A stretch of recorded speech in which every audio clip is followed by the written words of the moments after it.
Hello, everybody. Welcome to the Growing Leadership Blog. My name is Marshall Townsend, and today we're going to be talking about slow and fast.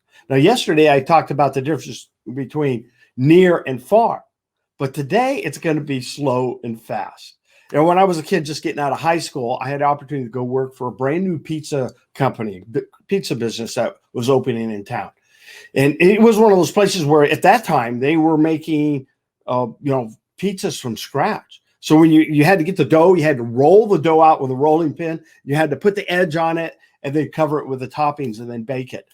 And one of the problems I had when I was there was that the boss told me that I was really slow at being able to make those pizzas. You see, it takes a little bit to do all that. And there were about 6 guys working there, and they were really fast at being able to put the pizzas together, throw them out the door. But I was probably the slowest one of the group.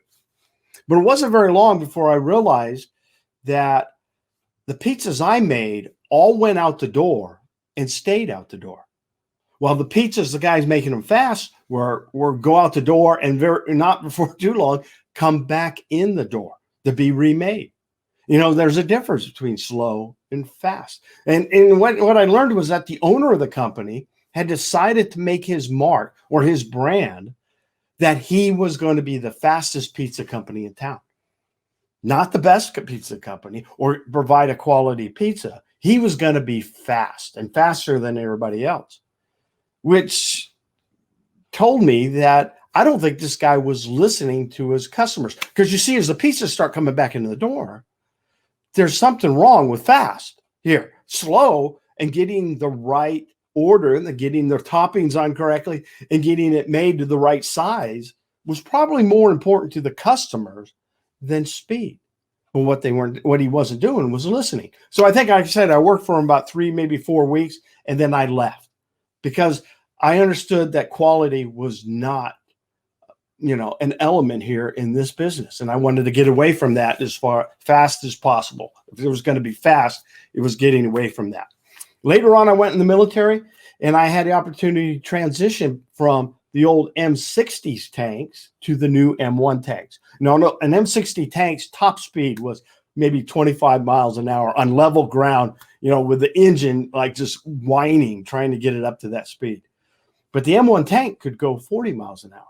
And very quickly, we learned that the faster tank really ended up just getting in trouble faster. It overran positions, and it got out on the battlefield into places that it couldn't find cover and concealment because it was going too fast. So there was a balance between being able to go slow and fast. And the term that we started using is we need to be very intentional in what we're doing. We need to be very deliberate. We need to move with a purpose, but we need to make haste slowly. In order to be successful, we needed to set the conditions on the battlefield by taking our time to set the conditions correctly. And then we could exploit with our speeds. If we didn't set ourselves up right the first place, then the speed was useless to us. And this goes with your business.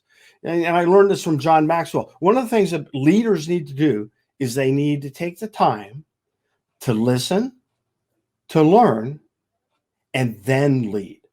Now, I've been around a lot of leaders in my life that thought that being a decisive leader meant making fast, decisive decisions. And the truth is the opposite.